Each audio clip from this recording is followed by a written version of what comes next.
Oi, pessoal, tudo bem? Aqui quem fala é Carlos Andreasa, para quem não me conhece ainda, Carlos Andreasa aqui hoje para se apresentar como editor executivo do Grupo Editorial Record, editor responsável pelos livros de não ficção, tanto os estrangeiros quanto os brasileiros, responsável pela ficção brasileira prestigiosa, da Record e também, recentemente, a partir desse ano, pelos livros de negócios, o selo Best Business. Muita gente me conheceu como editor, depois se aproximou de mim ou me conheceu numa segunda etapa também pela minha atividade jornalística.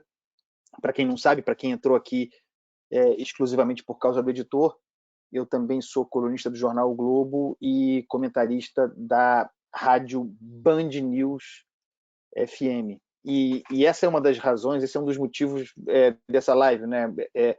Tratar desse percurso. O título dessa live, o nome da live é o papel do editor no debate público. O editor tem um papel, obviamente, decisivo, fundamental no debate público, em qualquer tempo, em qualquer época.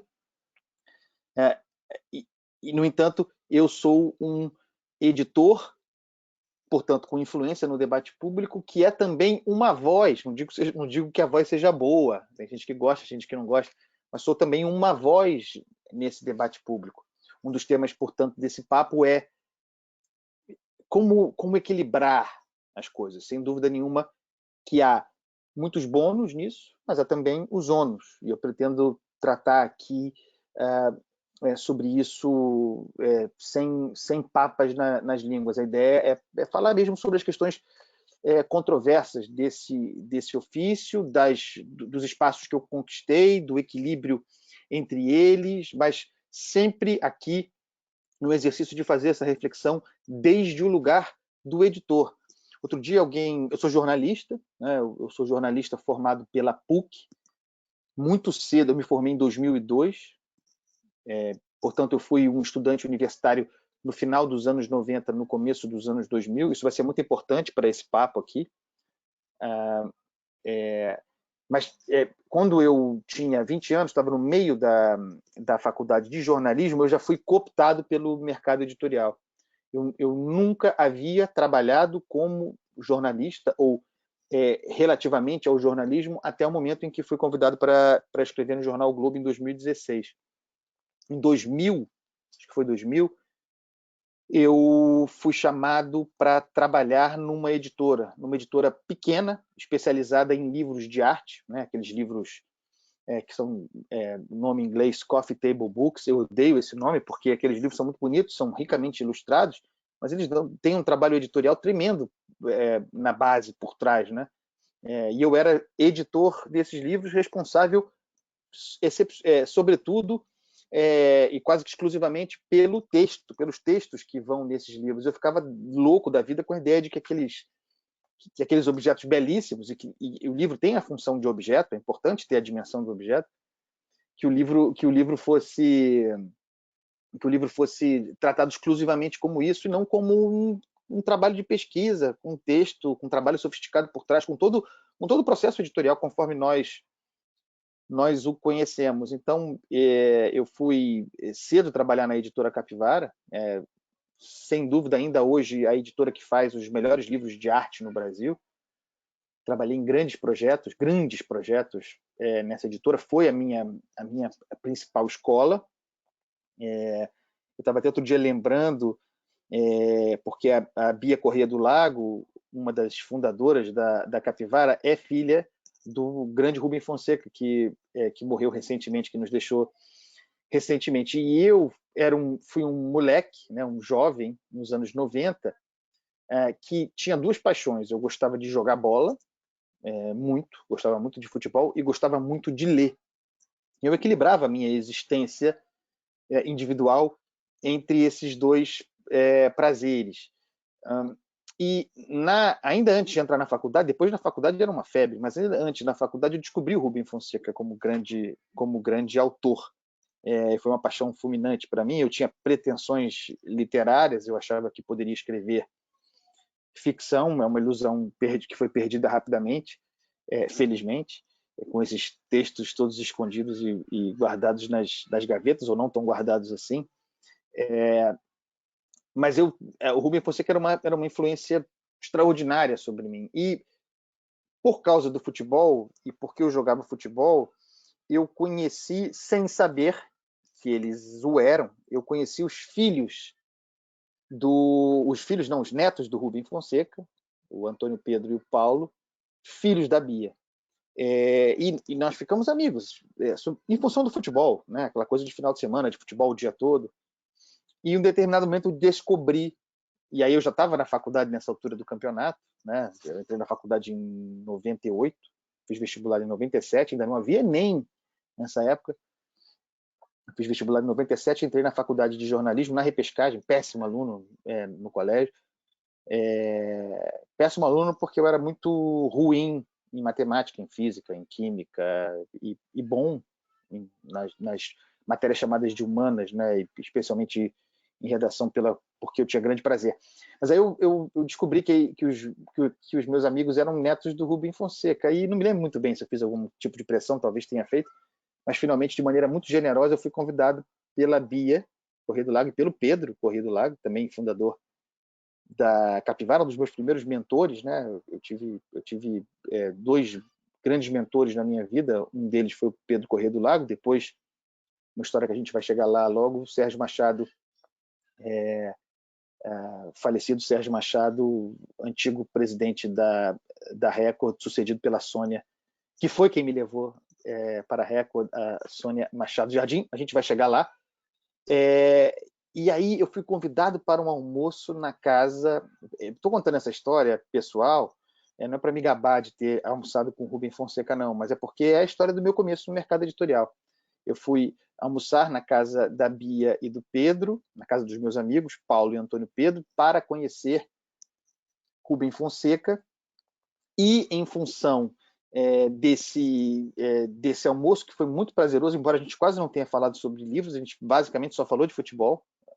Tenho até a impressão de que vimos o jogo do Flamengo na sala de televisão dessa casa, que não existe mais, era uma casa muito legal no Leblon, foi ao chão. Olha como eu sou prolixo, vou falando sem parar. Eu me lembro de ter visto um jogo de futebol com o Rubem Fonseca falando de futebol, não falando de literatura, mas ali a Bia e o Pedro perceberam que havia um jovem nos seus 19, 20 anos que tinha interesse, né? Que não é que fosse diferente, que tinha interesse pelo mundo literário, eram estudantes de jornalismo, e eles me convidaram para estagiar na Capivara. Aliás, não era Capivara, era a editora Contracapa Editora, que funcionava no segundo andar da Contracapa Livraria, da livraria Contracapa, que ficava no Leblon, tampouco existe mais, hoje é uma galeria de arte, na rua Dias Ferreira. Ali eu comecei a minha carreira de editor, sob os cuidados do Pedro Corrêa do Lago, que era meu padrinho, Bia e Pedro Corrêa do Lago, que eram naquela ocasião sócios da editora Capivara. Havia um bom editor, que era o sócio deles, Luiz Eduardo Vasconcelos, bom editor, muito caprichoso com o texto. Havia uma grande editora com quem eu trabalho até hoje, que faz tradução para nós na Record, é a principal tradutora com a qual nós trabalhamos, a Alessandra Bonhooker, que era minha chefe naquela época, que me ensinou muito, rigorosíssima. A equipe da Contracapa era muito boa, muito rigorosa com os textos, e quem trabalhava também na Contracapa era um dos grandes poetas brasileiros contemporâneos, o Alexei Bueno, uma das grandes figuras que eu conheci. Perdi contato, faz tempo que eu não vejo o Alexei Bueno, mas um prodígio, um grande poeta, conhecedor profundo da técnica da poesia, da história dos versos, dos mais diferentes tipos de verso, um poeta completo. Eu lembro que o Alexei Bueno recebia o salário dele, saía e comprava um bloco de foie gras e uma garrafa de vinho e trazia para o trabalho.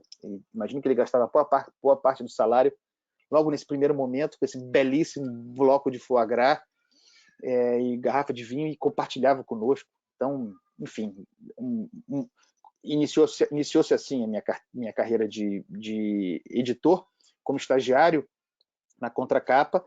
Depois, Pedro deixa a Contracapa para para fundar a Capivara, ou para tocar a Capivara adiante, e me chama para a Capivara eu vou. E aí começa a minha carreira, de fato, na Capivara, onde eu trilho os degraus todos, o estagiário, depois formado assistente editorial, e aí, nesse período, eu tenho aí nós já estamos falando, eu me formo em 2002, na Capivara, trabalho lá até 2004. Desculpa estar fazendo essa história, mas é importante para contextualizar a conversa aqui. Em 2004, eu tenho uma oportunidade de ir morar na França, é uma iniciativa pessoal, minha e da minha namorada na época, Ana, e nós vamos para a França. Era aquele 2004, 2005, era o período chamado Ano do Brasil na França, um grande investimento brasileiro na divulgação do Brasil.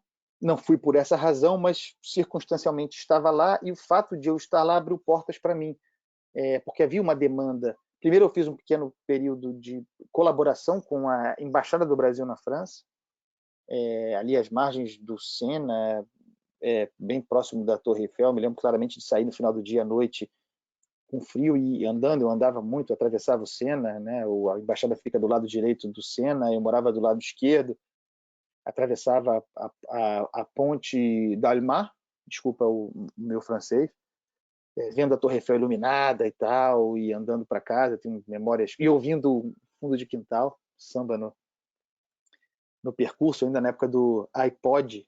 Nossa, que boas lembranças.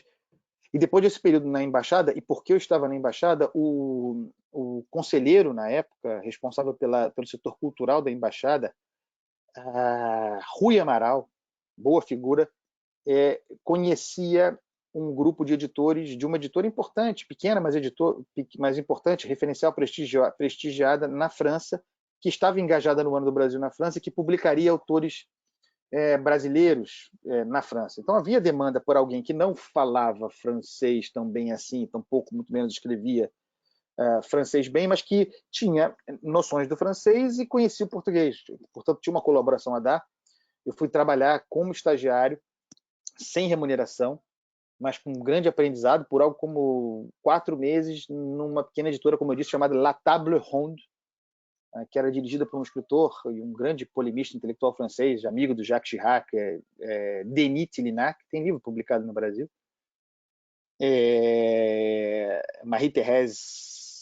Marie-Thérèse Caloni foi a minha chefe, era a editora, a diretora editorial da casa, enfim, faz parte do grupo Gallimard, e foi para mim uma experiência incrível, né? Trabalhar numa editora francesa. Ao final desse período, eu volto ao Brasil, e o meu tio, Mário Andreasa, me chama para um projeto familiar em que ele estava engajado, para que eu comandasse, para que eu coordenasse a execução do texto, principalmente, os vários colaboradores, de um livro, uma biografia sobre o meu avô. Né? Então, de 2005 a 2000, vocês estão ouvindo no 8 aqui, no fundo aqui, a minha filha. Eu estou em casa, estou em home office, a minha filha está aqui avisando a minha mulher Carol, a minha filha Manuela, avisando a minha mulher Carol, que aparentemente a nossa cadela, pequenininha, Yorkshire, Cookie, chama-se, fez cocô fora do seu lugar. E aí é uma comoção na casa, vocês estão ouvindo ao fundo. Peço, como diria Sérgio Moro, escusas desde já, mas é a vida real, não é mesmo? Então eu volto para o Brasil para fazer esse projeto pessoal da família, e interessante porque me permitiu um mergulho interior, né? Um mergulho político, sem dúvida nenhuma político. Eu sempre tive um interesse muito grande pela política, sempre fui alguém muito interessado pela política. Meu avô, para quem não sabe, foi ministro de 3 governos militares, de 3 governos da ditadura militar. Meu avô signatário do AI-5, aquele terrível ato assinado em 13 de dezembro de 1968, mas foi um grande homem, foi um grande homem público. E esse mergulho, eu era um jovem de 25 anos, em 2005, que havia feito faculdade nos anos 90, e inegavelmente, como ainda hoje é verdade, sob grande influência de uma mentalidade revolucionária, de uma mentalidade de esquerda, o ambiente universitário, não se pode negar, sem a histeria bolsonarista, de guerra cultural, de destruição das universidades, não. Inegavelmente, por motivos vários que não interessam, que o ambiente universitário é composto, os professores são de esquerda, portanto, a bibliografia tende a ser de esquerda, e eu fui na faculdade o neto do Mário Andreasa em busca de bibliografia que, como diz um amigo meu, que me atendesse ao destino, né? Eu era um jovem, sempre fui um jovem à direita, né? No espectro político. Eu vou chegar lá rapidamente, porque eu acho que isso é uma das questões centrais aqui da nossa conversa. Mas, voltando ao trabalho de pesquisa e de preparação do livro do meu avô, que afinal saiu muitos anos depois, foi um processo muito longo, muito difícil. Como dizia, meu avô foi ministro de 3 governos militares, portanto, ligado a um regime que torturou pessoas, né, que matou pessoas, e isso é algo que faz muito mal para um jovem, né?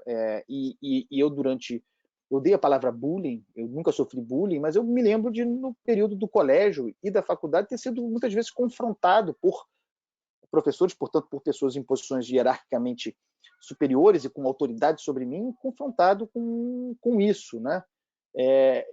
De modo que também, em função disso, aprendi a reagir e me defender desde cedo. Mas esse mergulho interior na história do meu avô foi importante porque, veja, eu não estou aqui me elogiando, não. Tá? Eu estou com a rolha na mão porque eu estou tomando um vinho. Tá? Me deem licença.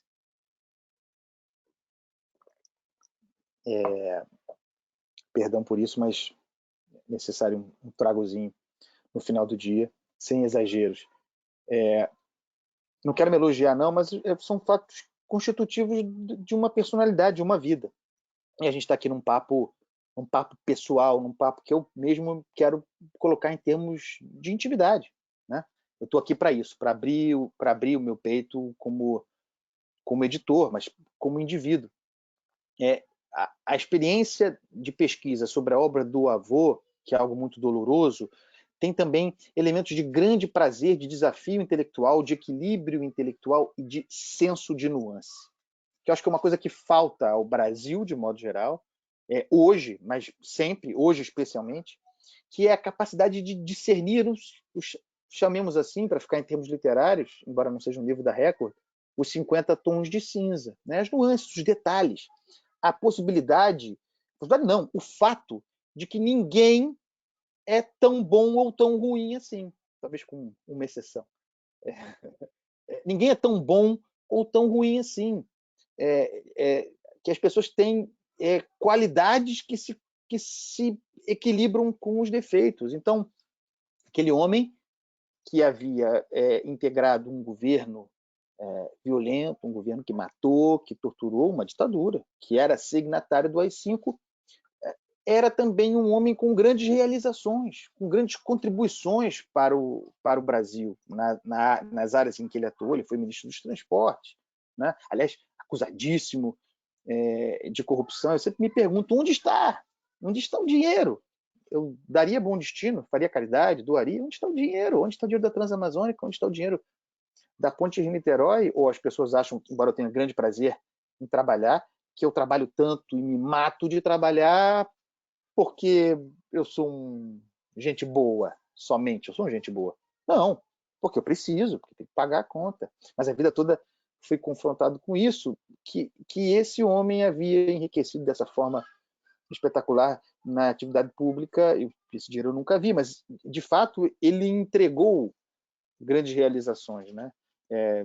Maluf diria, se Maluf fosse Andreasa, que você não vai a lugar algum do Brasil sem passar por uma estrada construída na época do Mário Andreasa. Tem a Ponte Rio-Niterói e tantas outras. Os portos brasileiros, todos, sem exceção, ou quase todos, né? Se falar sem exceção é exagero, mas são portos construídos naquele período, naquelas gestões. E, aliás, os portos com a infraestrutura quase intacta, salvo aquelas em que a iniciativa privada, felizmente, tomou conta. Então, foi um período muito de forja. Né? Ao fim desse período, em 2008, eu regressei à Capivara, convidado pela Bia e pelo Pedro novamente, aí já como editor, né, responsável por produtos. Fiz um livro que foi um best-seller, talvez o principal best-seller da Capivara, que é o Raisonner, o catálogo da obra do Vic Muniz, do artista Vic Muniz. Eu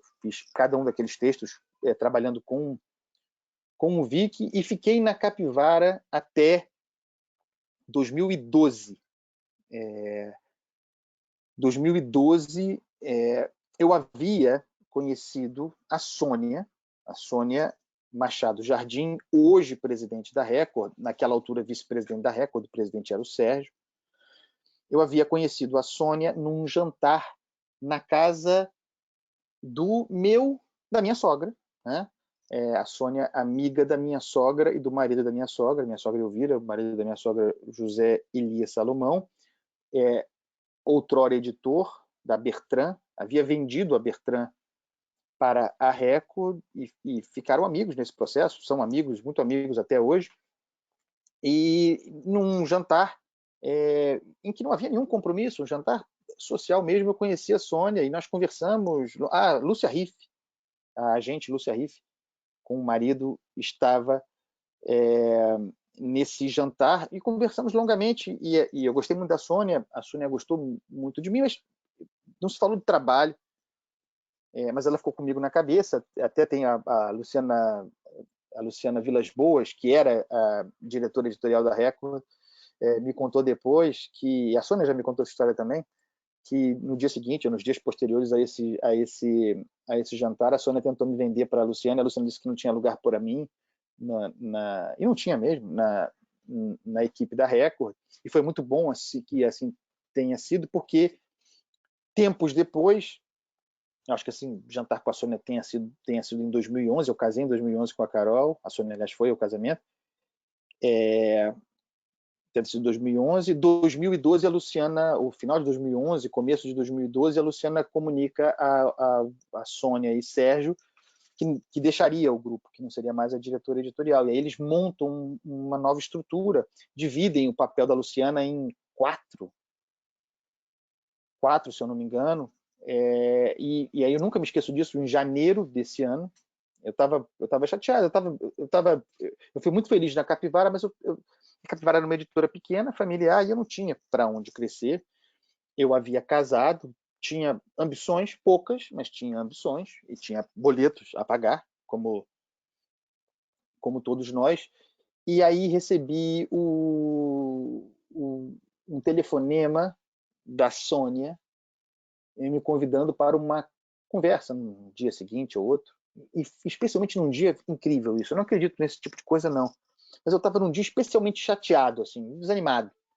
Me lembro de haver chegado em casa do trabalho da Capivara, que ficava na Gávea, eu morava no Leblon, na mesma rua onde eu moro hoje, em edifício diferente, e chateado, e meu telefone tocou e era a Sônia, ou era a minha sogra avisando que a Sônia queria falar comigo, enfim. Eu sei que a Sônia me convidou para ir à Record no dia seguinte ou algum dia depois para conversar com ela e com o Sérgio. Eu já tinha uma ótima relação com a Sônia e fui conhecer o Sérgio. E aí realmente foi amor à primeira vista. Eu amei profundamente o Sérgio Machado. Profundamente. O Sérgio terá sido o maior liberal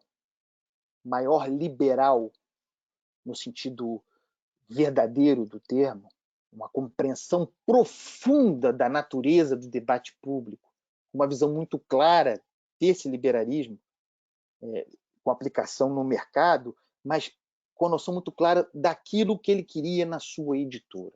E o que ele queria na sua editora é que o bicho pegasse.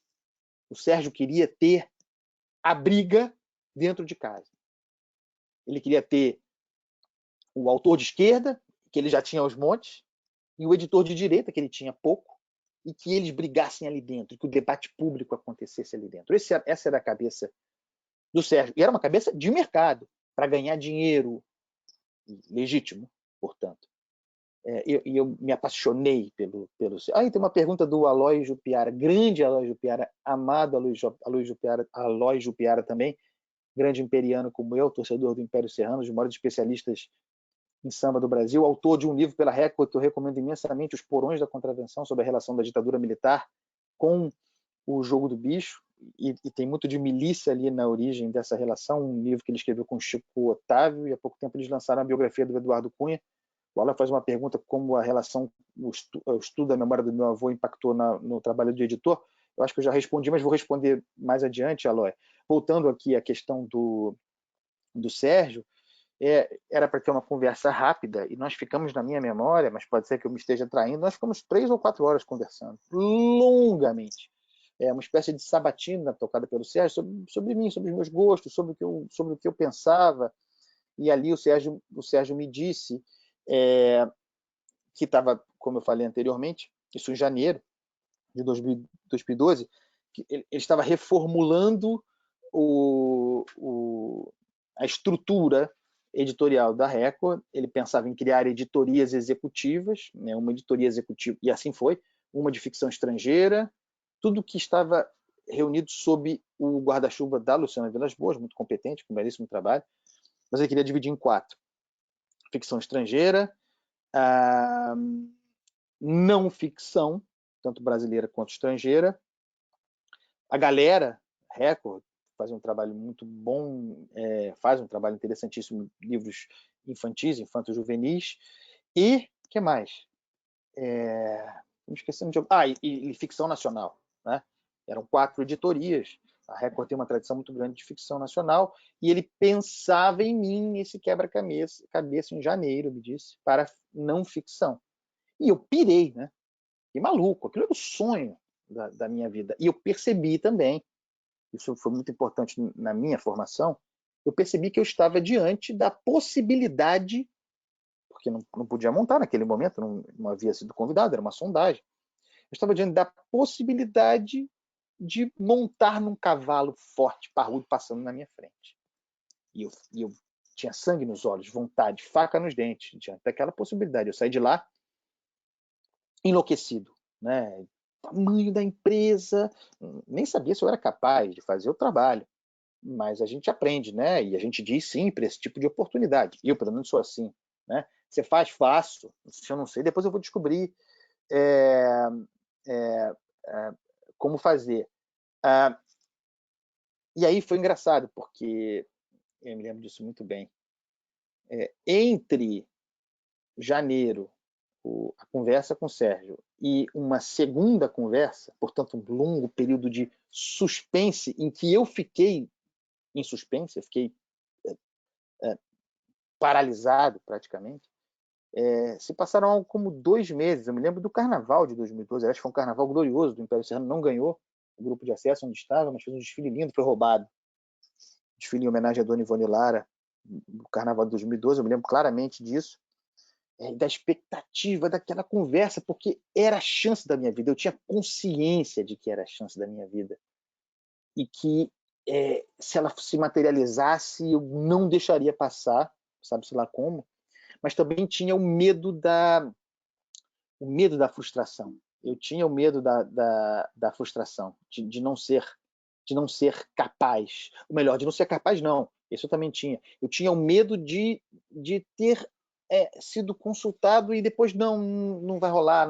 E fiquei imaginando a frustração. E na cabeça de alguém que tem 2012, 32 anos, dramaticamente, seria a frustração da vida, e eu nunca mais me recuperaria daquilo ali, ia me dedicar às drogas e a bebida alcoólica. Essa eu já me dedico hoje normalmente, sem excesso. Mas finalmente fui chamado de volta por eles para confirmar o convite. E comecei a trabalhar na Record no dia 7 de maio, portanto daqui a 2 dias se completam algum aniversário aí, 9 anos, né? 9 anos? 8 anos? Não sei agora. 8 anos, né? 2012, 2020. No dia 7 completo 8 anos de casa, né? O que aconteceu nesse período em que eu estive paralisado? Eu não estive paralisado. no período entre o convite do Sérgio e a sondagem do Sérgio e a materialização do convite, portanto, a realização daquele cavalo selado para que eu pudesse montar e seguir minha vida, para que eu não pirasse, para que eu não ficasse maluco, me conhecendo relativamente bem, o que eu fiz foi estudar loucamente o mercado editorial brasileiro. A Record, que é um universo em si, o catálogo da Record, a linha editorial da Record, especificamente da não ficção, mas o mercado editorial brasileiro, porque embora eu estivesse no mercado editorial, eu fazia parte de um outro mercado editorial, dentro desse muito grande, mas eu fazia 3 ou 4 livros por ano, e nós estávamos falando de uma editora que nessa época, a Record, o grupo editorial Record, com todos os seus selos, fazia praticamente um livro por dia. Esse era o mundo ao qual eu me juntaria. Para não pirar, eu me pus a estudar loucamente esse catálogo da Record e o mercado editorial como um todo. E cheguei, convidado pelo Sérgio, portanto, formalizado o convite, com clareza sobre o que eu gostaria de fazer. E o que eu gostaria de fazer era perfeitamente consistente com a natureza da Record, embora subaproveitada essa natureza na área de não ficção. Havia, daí o rótulo de editor de direita, né? Que é injusto, embora também seja verdadeiro. Mas eu sou mais do que isso. A história dirá. Mas ou não dirá, né? A história nem sempre é justa, mas não importa. Nesse período de estudo, eu identifiquei o pilar de mercado. Eu percebi, isso era uma obviedade, qualquer um deveria ter percebido isso, né?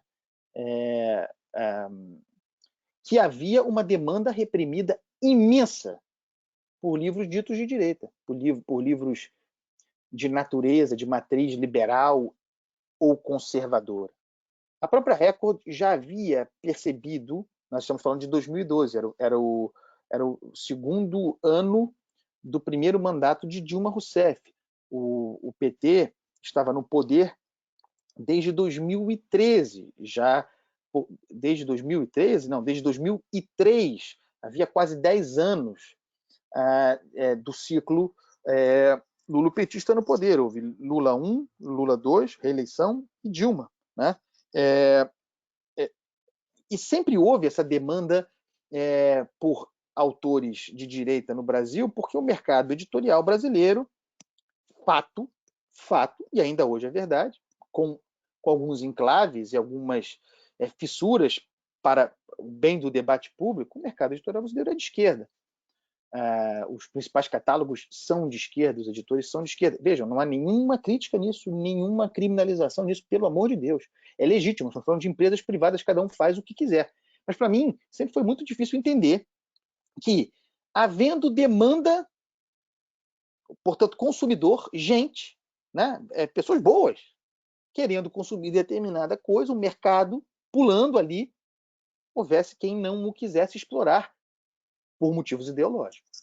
Principalmente por motivos ideológicos. Quando eu fui conversar com o Sérgio convidado, e acho que ele ficou feliz porque tinha feito o dever de casa, que ele não tinha me pedido para fazer, eu apresentei o que eu gostaria de fazer. Eu disse, Sérgio, você já tem aqui, a Luciana já tinha tido essa percepção em função do desgaste mesmo do projeto lulopetista.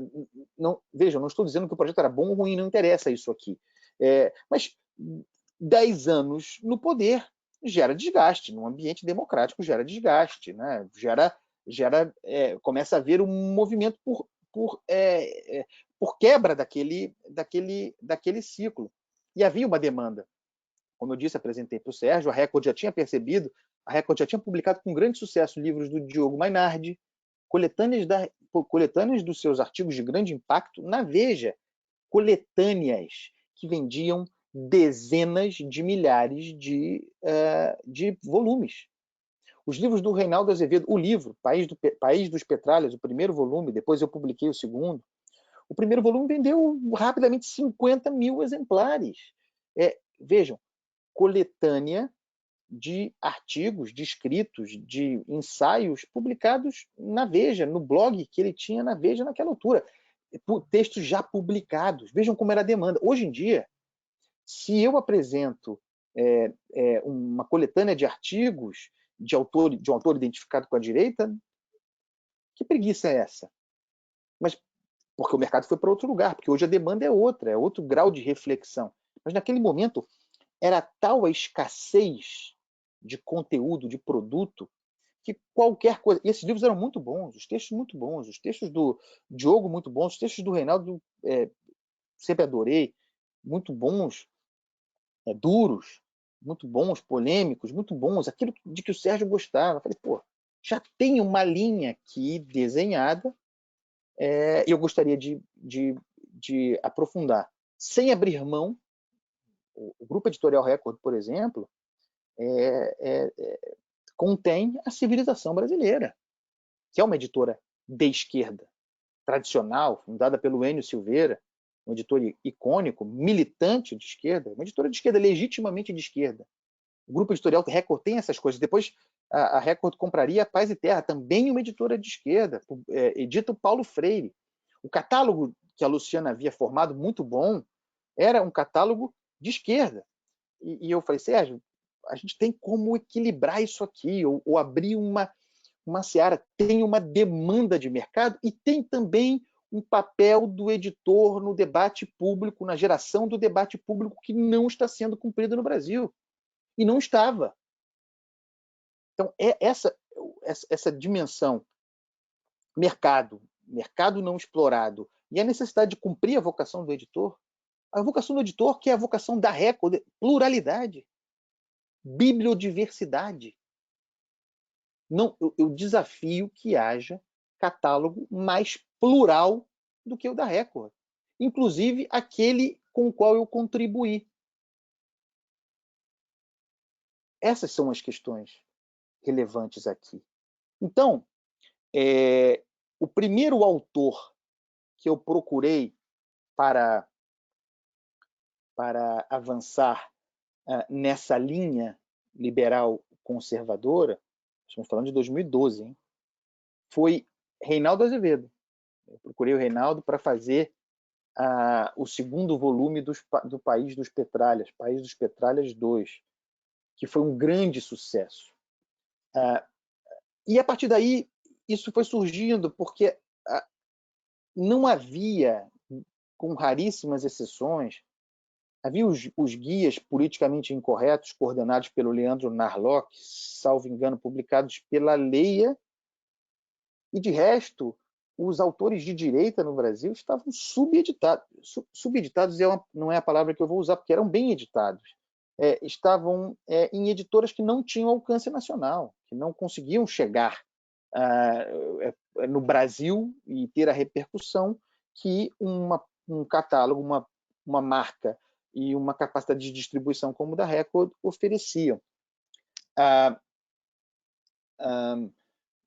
Aí tem aqui a pergunta, já para encadear, obviamente, a pergunta sobre o Olavo de Carvalho. Eu acho que eu já respondi sobre o ambiente geral que resultou nesses livros, falar sobre o Olavo. E aí eu preciso voltar à faculdade, né? Voltar aos anos 90. Eu fui estudante nos anos 90. Eu sou um democrata incondicional, comprometido. Isso é uma coisa ridícula de se dizer. Minha obra está aí, né? Meus textos, meus artigos, os meus comentários na Band News FM. Eu sou um dos mais antigos e mais duros críticos do presidente Jair Bolsonaro nessa linha. Mas, voltando aos anos 90, a meados dos anos 90, no momento em que eu estava ainda no colégio e escolhendo aquilo que eu queria fazer, e sendo alguém que não era de esquerda. Me dava muito bem, me lembro do professor de história, Iber Reis, grande figura, marxista, brizolista depois, muito ligado ao Brizola, filiado ao PDT, eu adorava as aulas do professor Iber Reis. Mas eu não concordava com a abordagem. E não tinha bibliografia, isso é fundador da minha formação. Não havia bibliografia liberal conservadora no Brasil. Zero. Você tinha que trazer de fora. Era raríssimo encontrar. Em livraria você não encontrava. Não encontrava. Então, em 96, 97, eu, ainda no colégio, caiu nas minhas mãos um exemplar publicado pela Universidade da Cidade, que nem existe mais, de um livro do Olavo de Carvalho, O Imbecil Coletivo. Foi uma revolução na minha vida. Primeiro porque eu falei, caramba, isso, tem alguém dizendo isso. Tem alguém preenchendo esse espaço. Essa era a principal reação naquele momento. Aquele autor, Olavo de Carvalho, que escreveu O Imbecil Coletivo, publicado em 97, era um defensor incondicional das liberdades individuais. Ninguém concorda 100% com um livro. Não me lembro disso ter acontecido como editor. Nossa, com um livro de não ficção. Coisas que você concorda. Tem coisas com as quais você concorda, outras não. Tem linhas de raciocínio que te abrem caminhos, tem referências bibliográficas pelas quais você será grato eternamente. Então, eu li aquele livro com discordâncias, né? Como é normal, mas aquilo abriu para mim, para além das referências bibliográficas que havia ali, não era um livro de filosofia, era um livro de um polemista, era um livro de um crítico cultural, algo raríssimo no Brasil. Alguém com espírito livre, com coragem, porque naquela altura do campeonato isoladíssimo, que se dispunha a decompor a mentalidade revolucionária, a decompor a onipresença esquerdista em todos os lugares naquela altura do campeonato, né? nos anos 90. Não havia espaço para um liberal conservador nos jornais, não havia. Então aquele livro Imbecil Coletivo teve, como eu disse, um impacto monumental sobre o jovem de 16, 17 anos, e um impacto libertador no sentido melhor da palavra. O Olavo de Carvalho, que está no Imbecil Coletivo, é um autor crítico de grupos de pressão, crítico de intelectual do Estado, crítico de seita, crítico de tribalismo, crítico de pelego universitário, que fica a vida inteira em busca de uma boquinha de partido, de ser influente num governo, de compor um ministério. Esse livro, esse era o autor. Caramba! E aí depois eu entro na faculdade em 98 e participando do movimento estudantil, eu descobri que havia uma proibição ao Olavo de Carvalho na PUC. Havia uma proibição ao Olavo de Carvalho, havia proibição ao Leonardo Boff. Não tinha nada a ver um com o outro, mas eles eram proibidos no ambiente universitário. Havia ocorrido em 96, nesse ano de 96, um problema com um grupo de estudantes, inclusive o Pedro Sete Câmara, que é um grande tradutor, um intelectual, que era um dos editores do jornal O Indivíduo. Esse jornal O Indivíduo foi empastelado, era um jornal de direito, foi empastelado na PUC, proibido de circular, uma vergonha para a universidade naquela época, e era uma zona de influência, das poucas zonas de influência do Olavo. Mas era um defensor da liberdade individual, era alguém contra projeto de poder. Livro, estou me referindo ao livro, não ao Olavo, não ao que ele pensaria, ou pensava, ou passou a pensar, o que ele botou naquele livro. Está aí para quem quiser ver, uns vão gostar, outros não vão, mas foi decisivo para uma geração de democratas, eu entre eles.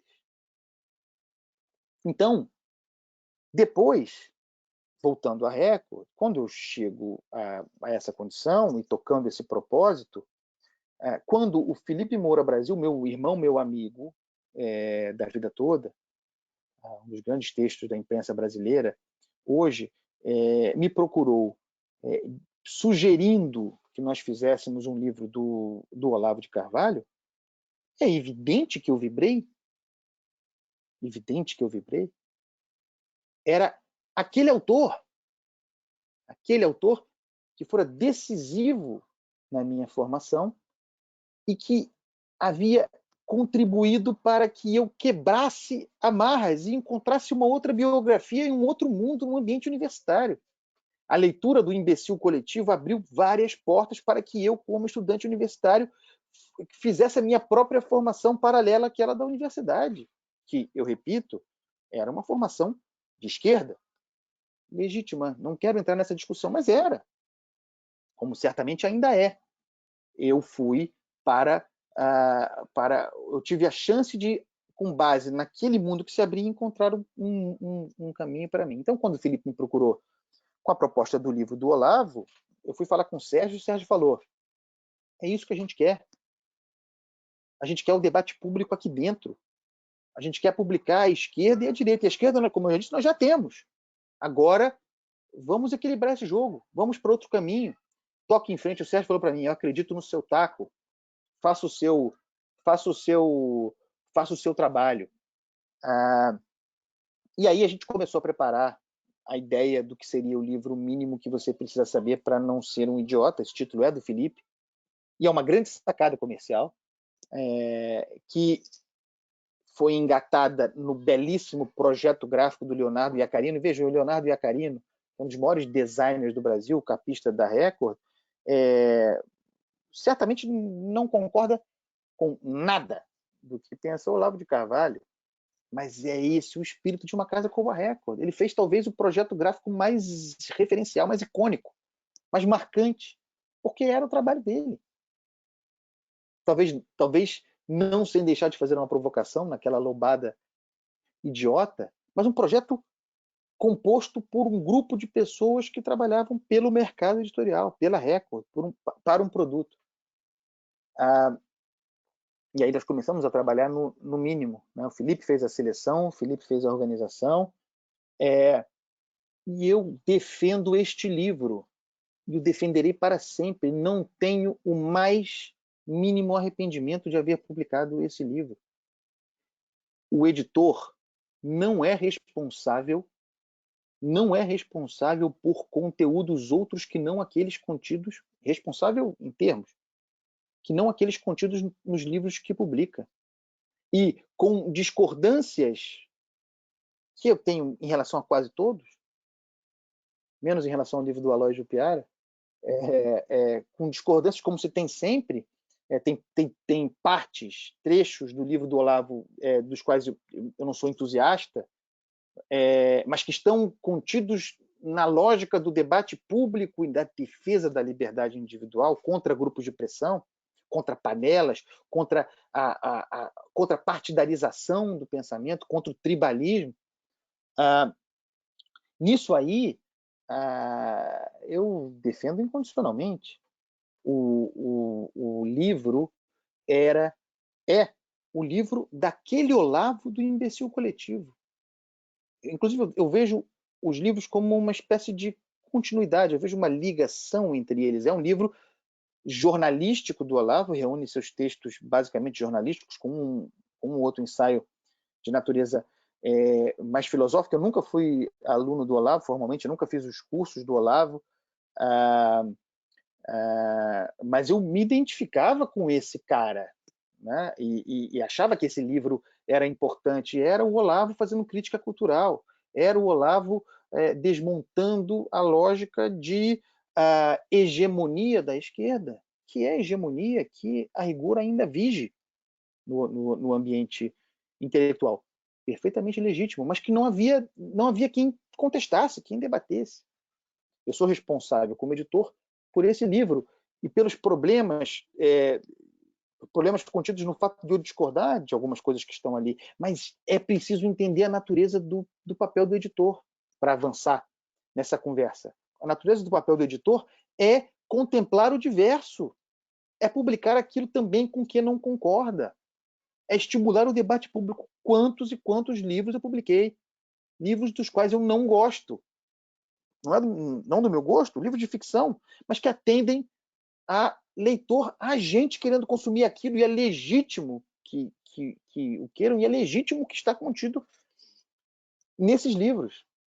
E assim foi no caso do Olavo. Nós estamos falando, e aí é importante falar de temporalidade, nós estamos falando de porque depois tudo foi extremamente politizado para o campo do partido, né?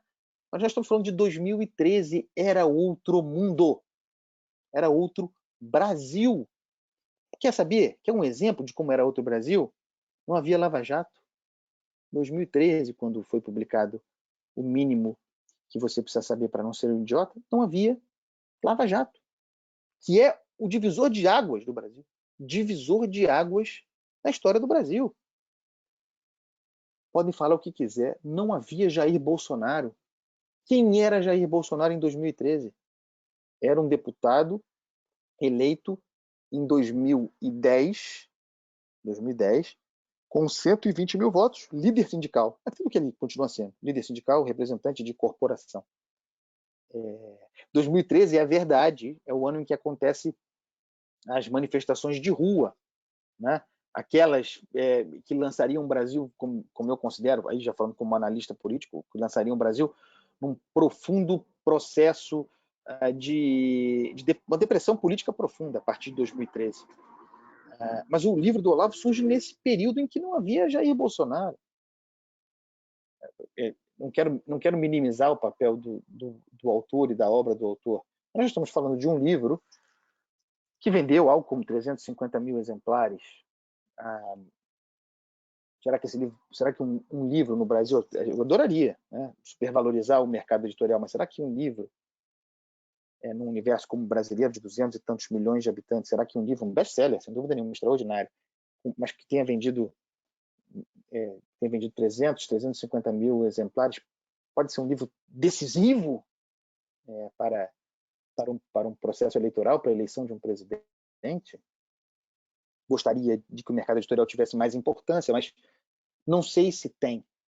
Se pegarmos os elementos decisivos para a eleição de Jair Bolsonaro, ou ditos decisivos, você pode tirar a peça Olavo de Carvalho. E Jair Bolsonaro teria sido eleito da mesma maneira. Você não pode tirar a Lava Jato. A Lava Jato é o elemento decisivo para a constituição do Jair Bolsonaro como nós conhecemos hoje, né? Tudo que veio depois, a Lava Jato, ou as consequências da Lava Jato, o lavajatismo, como eu chamo, criminalizando a atividade política, jogando a política na lama. A política é coisa de bandido, o Congresso não presta, é tudo bandido, uma insatisfação, um ressentimento muito grande, que deixaria o Jair Bolsonaro como a única opção no final das contas, né? Olhando retrospectivamente. Mas, de novo, eu respondo por esse livro. Eu respondo pelo mínimo que você precisa saber para não ser um idiota. E respondo mesmo, porque eu continuo identificando ali, com todas as discordâncias, como eu tenho com todos os livros de não ficção que eu já publiquei. Eu não concordo com textos meus que eu publiquei no passado, imagina com os textos dos outros. É um livro de alguém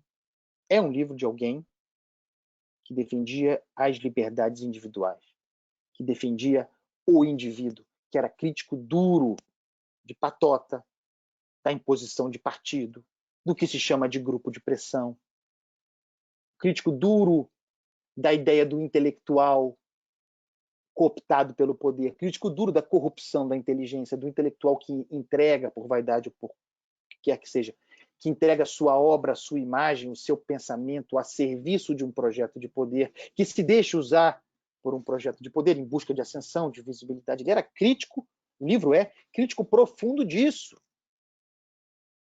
E a ascensão do Olavo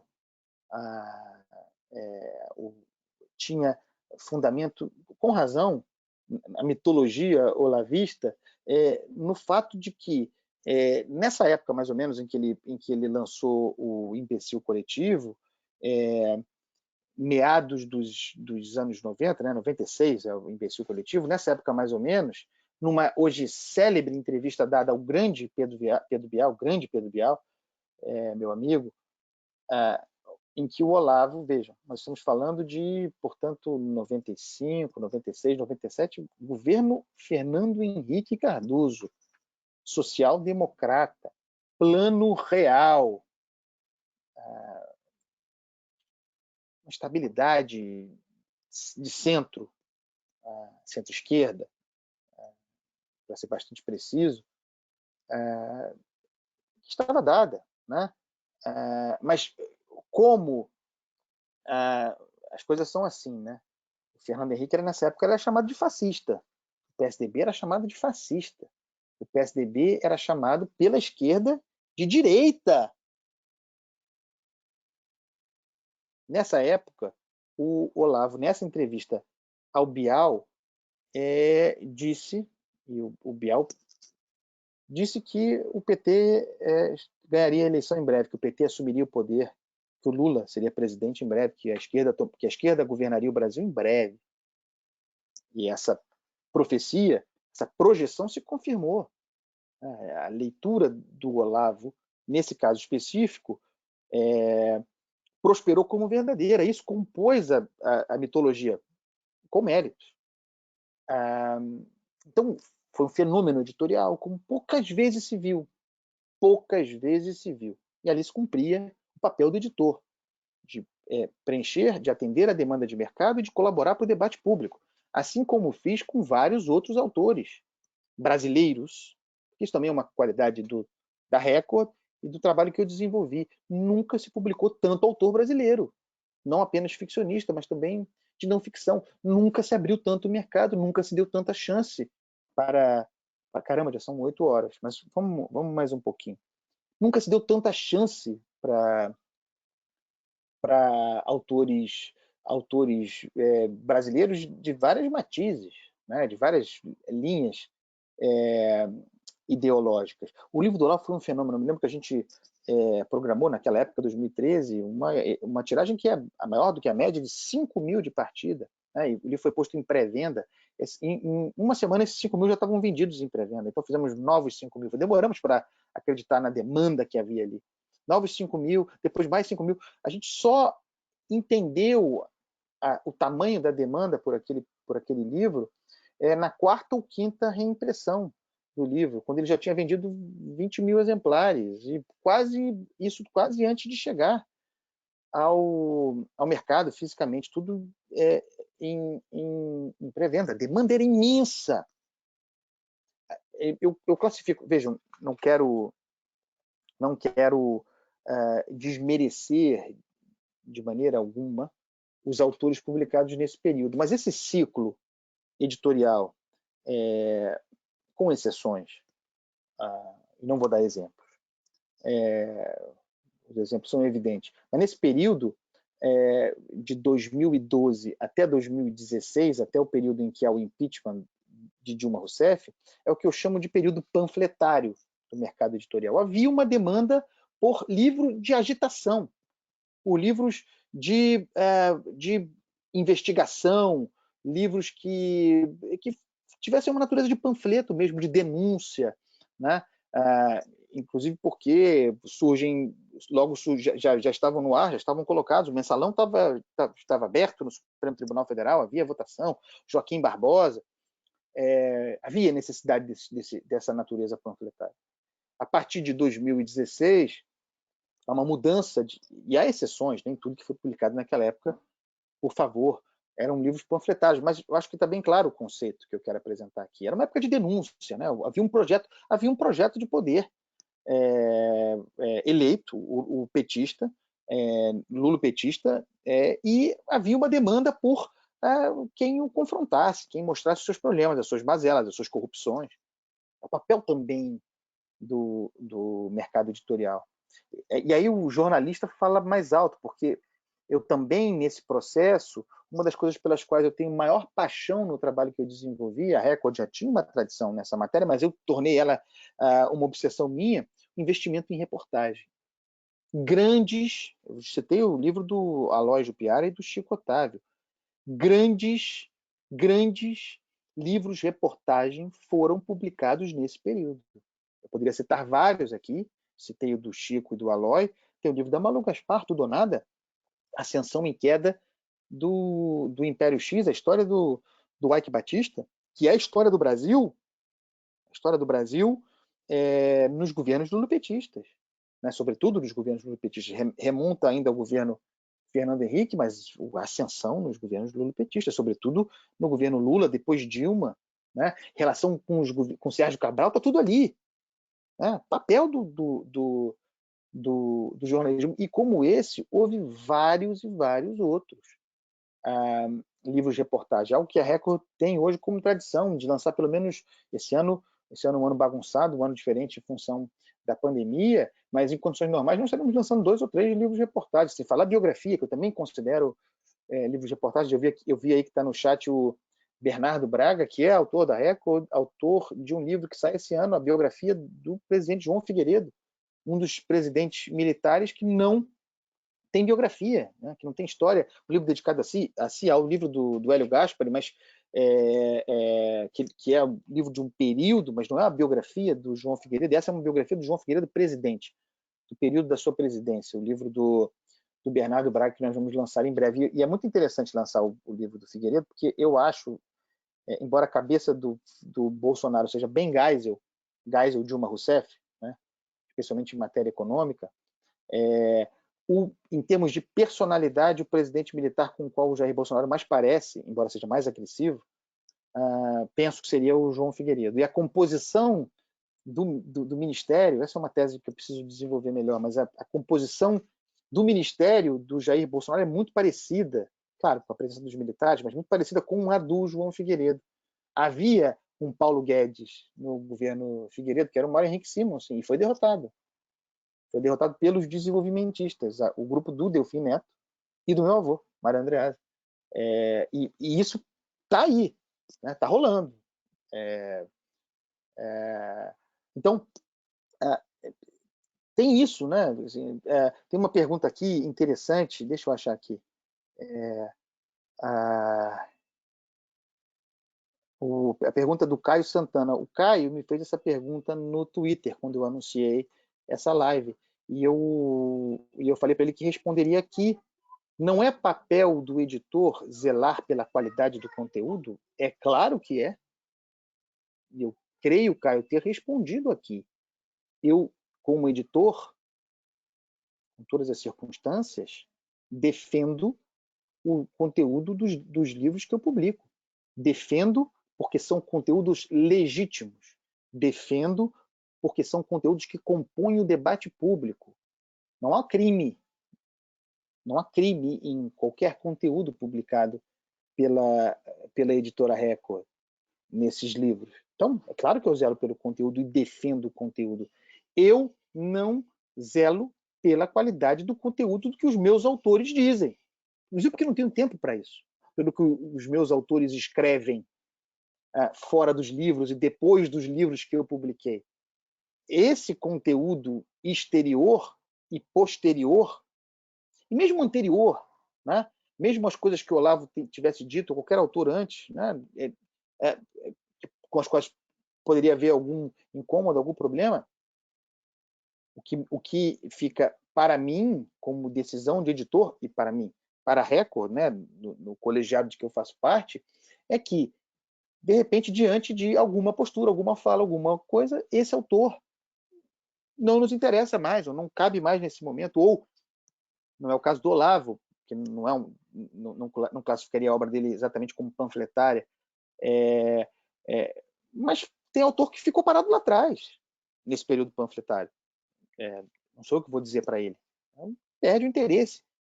É uma relação editorial, para usar uma imagem cara ao presidente Jair Bolsonaro, é um casamento. É um casamento como outro qualquer. Ele não dá certo às vezes. Ou dá certo por um período, por um longo período, por um período maior ou menor, em determinado momento a relação se desfaz, perde força, né? Pode haver perda de confiança, é do jogo. Mas eu defendo, Caio, com afinco o conteúdo dos livros que eu publico. Você pode não gostar, e aí você não consome. Mas eu tenho muita dificuldade em responsabilizar livros por, por, por consequências políticas. O processo é mais longo, a história ensina isso. Veja, quando se publicou o livro do Olavo, para dar um exemplo, né, em 2013, havia muita gente com interesses político-partidários circulando nesse ambiente, né? Não há direita organizada no Brasil. Não há nem sequer ainda hoje, não há nem sequer um partido de direita no Brasil. Ou o PSLE, ou o DEM. Não há. Não há um movimento político de direita organizado. Há fenômeno reacionário, vocação golpista, como o de Jair Bolsonaro. Essa é outra história. Tenho falado sobre isso diariamente. Autocrático, né? Para o choque, para o confronto. Mas não há uma direita organizada, identificável, um partido de direita no Brasil. E não havia lá atrás. Se o movimento editorial, nunca foi a minha intenção, não é o meu lance, não tem interesse político-partidário. Se houvesse. Como é que tem? Filha, papai está ocupado agora, tá bem? Tá bom, desculpa, pessoal. Se houvesse um movimento partidário naquele momento, ou algo, escapou a mim.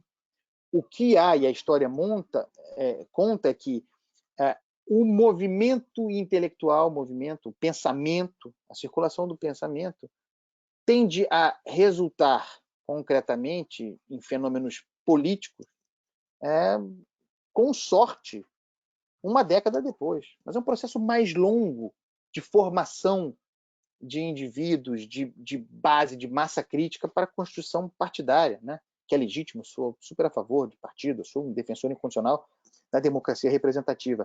Mas não havia isso.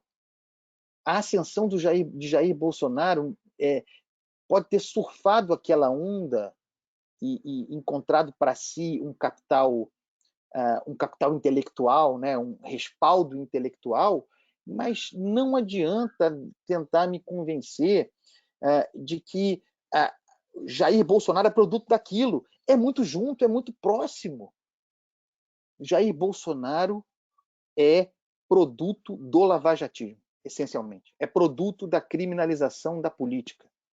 É produto de uma mentalidade autoritária que está no ar. É produto da depressão política em que nós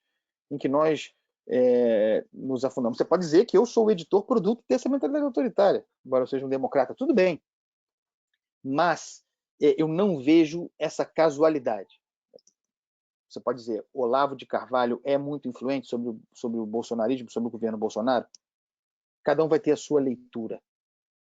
Mas, temporalmente, aquela obra, aquilo que publicamos, não haveria tempo para a constituição de um movimento político, para a fundamentação de um movimento político, para a formação qualificada de indivíduos para o ambiente político. Há uma surfada de onda.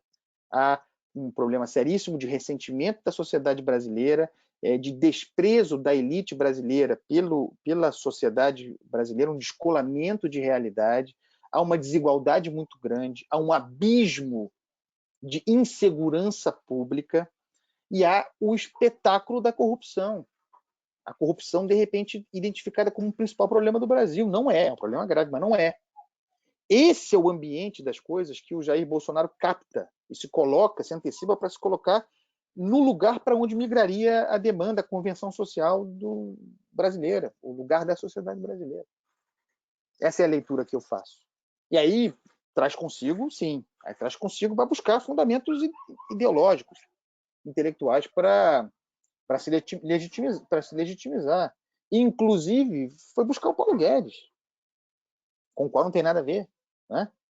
Pode achar o Paulo Guedes bom ou ruim, mas não casa um fenômeno reacionário, gerador de crise, rompedor, revolucionário mesmo, que, portanto, gera estremecimento, o solo rachado, imprevisibilidade, instabilidade, não casa com um programa de reforma liberal. Goste ou não casa.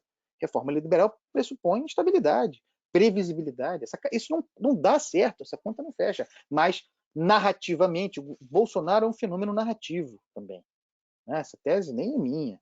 Eu ouvi do Ricardo Almeida, que é um intelectual importante.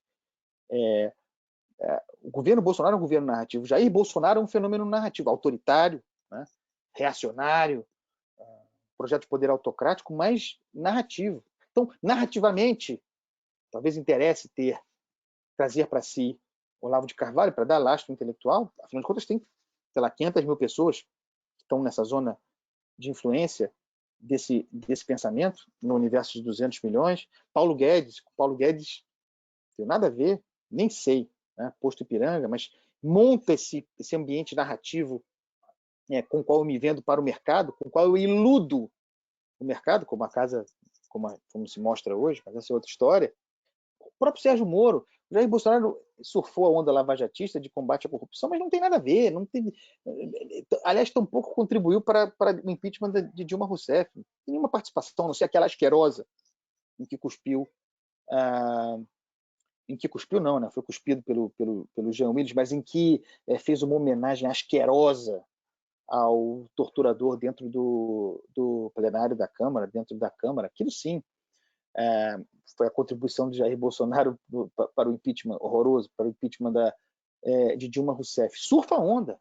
Então vai buscar, não ia dar certo nunca, vai buscar o Sérgio Moro para o seu governo, narrativa pura. Né?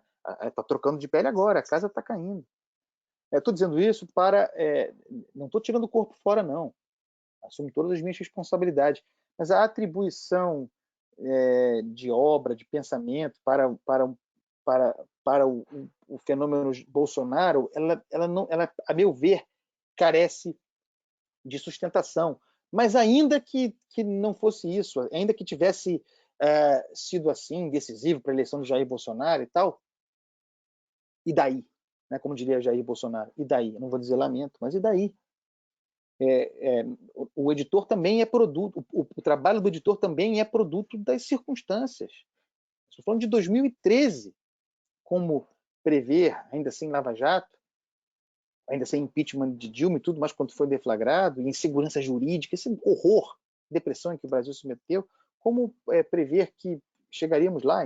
Simplesmente impossível. Então, sim, zelo pelos conteúdos. Deixa eu ver o que mais tem aqui. Cadê? Nossa, tem bastante pergunta. Deixa eu dar uma passada aqui. A pergunta do Aloy. Já falei do Olavo. O grande Guilherme Macalossi, meu amigo, está aqui.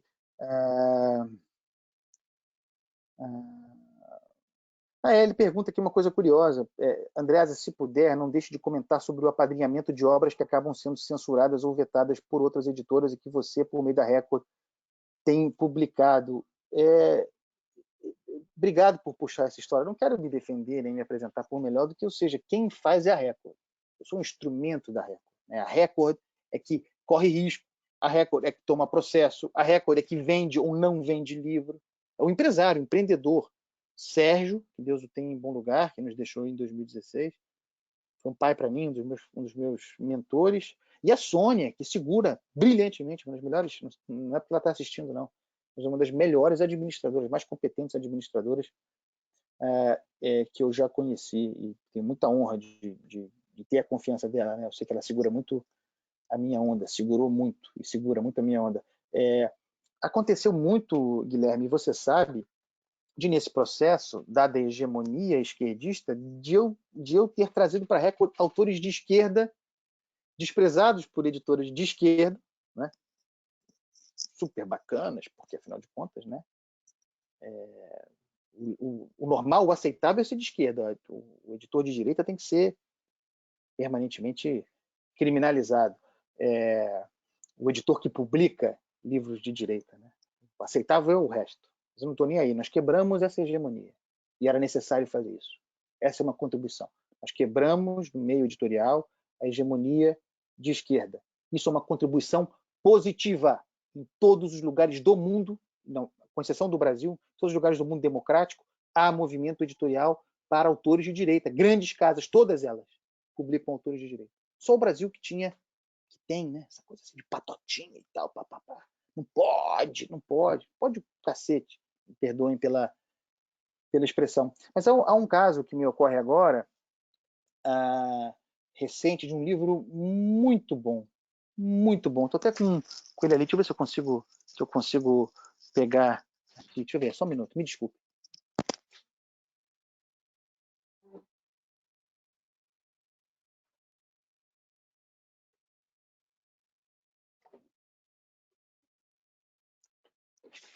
Gente, não era para ver, porque eu tô meio de pijama, né? Tô trabalhando assim, boto uma camiseta, mas boto uma camisa social de trabalho e por baixo um pijama, né? O caso, não tô de pijama não, tô de bermuda mesmo. É esse livro aqui, ó. Que você é esse? Do grande Antônio Rizelli, um dos maiores intelectuais do Brasil, um pensador de esquerda. Antônio Rizelli, um pensador de esquerda, que publicava por uma editora, mas que, porque é um homem livre, um pensador livre, de esquerda, pensador livre, começou a fazer crítica. Crítica, pelo amor de Deus, ao lulopetismo. Crítica ao projeto de poder lulopetismo, a roubalheira lulopetista, não a exclusividade do lulopetismo. E bateu firme. E por causa disso, teve este livro aqui, que é espetacular. Muito pouco lido, porque foi boicotado, porque não teve imprensa. Porque também tem isso, né? É difícil furar esse bloqueio. A patota é firme. Deixaram de publicar o livro do cara, não quiseram publicar, rejeitaram o livro do cara, usaram argumentos editoriais. Tem problemas estruturais, é maravilhoso. Um baita de um romance, com um arcabouço, uma estrutura, uma cobertura histórica, mas que no seu conteúdo, no seu fim, critica. Os personagens criticam a roubalheira e o dinheiro desviado, caixa 2 e tudo mais para pagamento de campanha. E no caso das campanhas lulopetistas. Esse livro maravilhoso, uma viagem do Brasil, remonta à escravidão, faz um panorama Antônio Rizelli. Foi rejeitado, foi censurado. Censurado não é a palavra, porque foi uma escolha privada, né? Mas foi desqualificado por motivos políticos usando argumentos editoriais. E nós pegamos para a Record. Um autor com qual que concordância eu teria? Não importa, pô. É o papel do editor. Agora, recentemente, um outro caso, mais recente, que nem é um caso de rejeição de editora, mas o caso do embaixador Sinésio, aquele que teve um livro, seria publicado, a biografia do Alexandre de Gusmão, dos nossos referência da diplomacia brasileira, um dos fundadores da nossa diplomacia, que teve o seu livro descartado pelo Ministério, pela editora do Ministério das Relações Exteriores, do brilhante Ernesto Araújo, porque tinha um prefácio, acho que um prefácio, uma orelha, do Rubens Recupero, crítico do Itamaraty, crítico do Ministério das Relações Exteriores do sujeito lá, do Ernesto. E aí o Ernesto cancelou o livro. E o papel da Record qual é? O livro é bom, é um baita de um autor, um grande intelectual, um embaixador. Traz para cá, nós vamos publicar. E assim, dessa maneira, há vários exemplos, porque essa é a função do editor, é a função social do editor, é comprar briga. Eu lembro que o Sérgio falava, você tem que comprar briga aqui dentro também. Eu me lembro dos livros de colorir, né? Porque eu falava, não é livro, tem um oxímoro aí, né? Livro de colorir. Não é livro, é caderno de atividade. Não tem uma palavra escrita. Então, não é livro, é caderno de colorir. E foi muito bom para o mercado naquela época, hein? Salvou o mercado naquela época, nem sei que ano foi aqui, 2015, talvez. O mercado estava ruim e o livro de colorido segurou a onda. Mas não era livro de colorir. E dentro da Record, nós fizemos livro de colorir. A Rafaela Machado, filha do Sérgio Machado, então assistente na Galera, hoje editora executiva, responsável pela Galera, faz um trabalho muito legal, muito bom. A Rafaela é muito talentosa, tem um traço muito bom, desenha brilhantemente, faz estampas belíssimas. Ela publicou, com todos os méritos, pela Galera Record, um livro de colorir. E o Sérgio falava, vai para cima, critica. Eu não estava criticando a Rafaela, pelo amor de Deus, eu estava criticando o livro de colorir. Porque é isso, o Sérgio entendia o papel. Eu era nessa altura, já editor também de ficção nacional. eu estava defendendo os meus autores, o texto, o papel. Eu dizia, tudo bem, esse livro é muito legal, esse negócio é muito legal, gera mercado, mas a pessoa que entra na livraria para comprar esse livro nem olha para o lado. É outro mercado, então não vai gerar nenhum leitor novo, não vai nem engajar um futuro leitor, e de fato, quando a moda passou, a realidade se impôs. Mas é isso, sabe? O Sérgio falava, isso, ele gostava, né? Estava também em movimento, discussão e tal. E nós, falo também da Rafaela, sem dúvida nenhuma, nós fomos criados assim, no fervo, no calor, no debate público. Deixa eu ver outra pergunta aqui, já para chegando ao fim, né, pessoal, porque já percebo também que a audiência começou a cair, estava boa, começou a cair, é um sinal de que já está tarde, já está na hora. Mais uns 5 minutinhos aqui.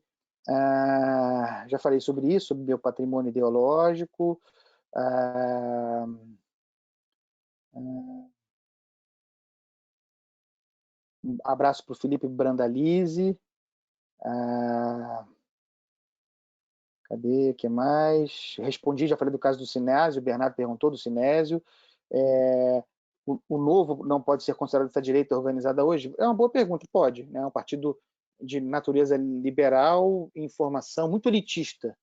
Né? Tem uma natureza muito elitista, e acho que precisa se abrir um pouco mais, olhar um pouco mais para o povo. Hoje eu vi uma declaração incrível, inacreditável, de um chefe de uma grande dessas, sei lá, corretoras monumentais, dizendo que o pior da Covid-19 já passou, e que o pico do contágio na elite já foi superado. Quer dizer, como se o vírus não andasse só agora doravante no elevador de serviço, né? Muito despreparo, muito desrespeito e tal.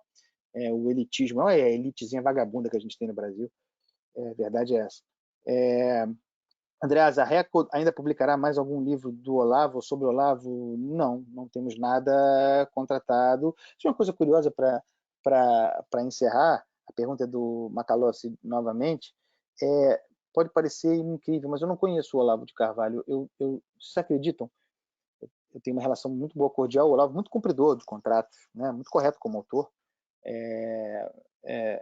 Eu nunca falei com o Olavo no telefone, nunca estivemos juntos, eu nunca nem sequer falei com o Olavo no telefone. Nós nos falamos poucas vezes, por e-mail, por motivo geralmente contratual, e a única vez em que eu falei por telefone foi com, aliás, um amor de pessoa, com a Roxane, mulher do Olavo, por motivo contratual. É uma relação boa, muito correta, muito de sucesso, mas editorial. E não tem nada no horizonte. Deixa eu ver se tem mais alguma coisa. Na sua visão, faz parte da atividade do editor frear radicalismos nos livros que edita? Sim. E eu sempre fiz isso. Né? Mas devo dizer que nunca também... É muito difícil... É muito autoritário, né? Dizer que é um radicalismo. É um bom senso, algum ajuste no texto, mas, de modo geral, também as ideias radicais dentro da lei, que não firam direitos outros, compõem o debate. Não se pode ser editor a esse ponto, mas eu sempre, como editor, sempre meti a mão nos textos, sempre editei, sempre critiquei, sempre ajudei, sempre colaborei para os livros e para identificar problema, né? Não necessariamente radicalismos, né? Não diria assim. Deixa eu ver se tem mais alguma coisa. Algum escritor já deixou de publicar pela Record por causa do Olavo de Carvalho? Não sei.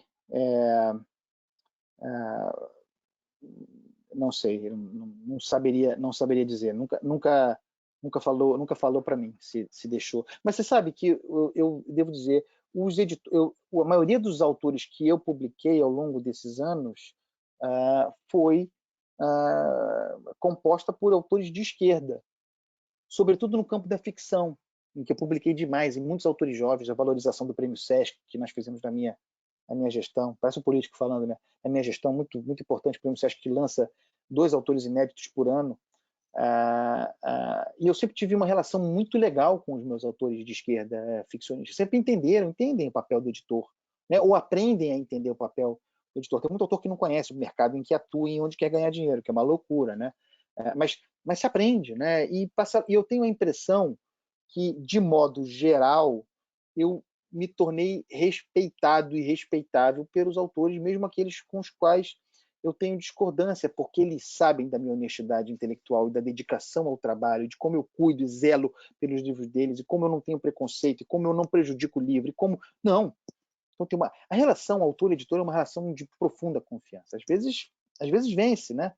Mas, de modo geral, eu tenho relação muito boa com os meus editores, os meus autores de esquerda, né? Eu não vejo assim, sinceramente, eu não vejo assim. Eu vejo livro bom, livro importante para o debate público, livro que pode vender. Acho que isso é uma composição mais interessante.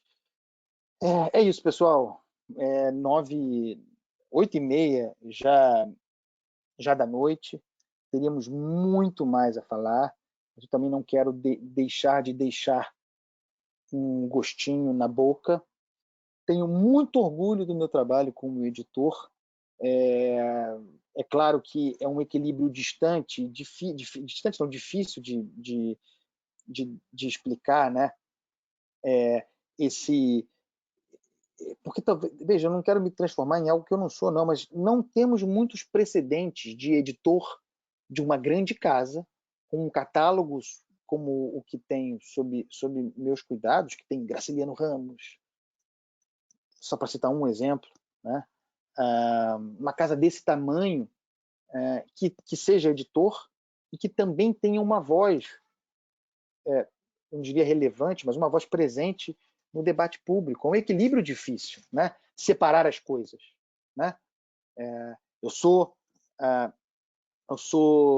tenho uma opinião, divido dos meus autores de direita nesse momento, aqueles que estão alinhados ao governo Jair Bolsonaro. Eu sou crítico jornalisticamente de Jair Bolsonaro.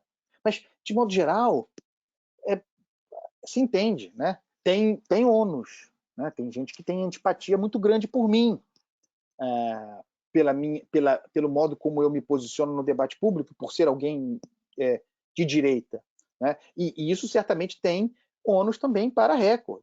Mas eu penso nisso o tempo todo, porque o meu interesse maior é a Record. Eu penso na Record o tempo todo. Eu acho que os bônus ainda são maiores. Também a visibilidade que eu tenho gera divisa, gera visibilidade para a Record como representante. Então, eu tenho muito orgulho do meu trabalho, eu tenho muito orgulho de trabalhar na Record, eu sou muito grato por essa oportunidade, eu agarrei com unhas e dentes e vamos em frente nesse equilíbrio. Quem sabe em breve a gente faz uma outra conversa como essa. Tinha muito mais coisa para falar, mas eu sou prolixo, falei para caramba. Agradeço aos tantos que participaram, não pude responder todas as perguntas, mas outras lives virão. Obrigado, pessoal, de verdade. Um beijo, até a próxima.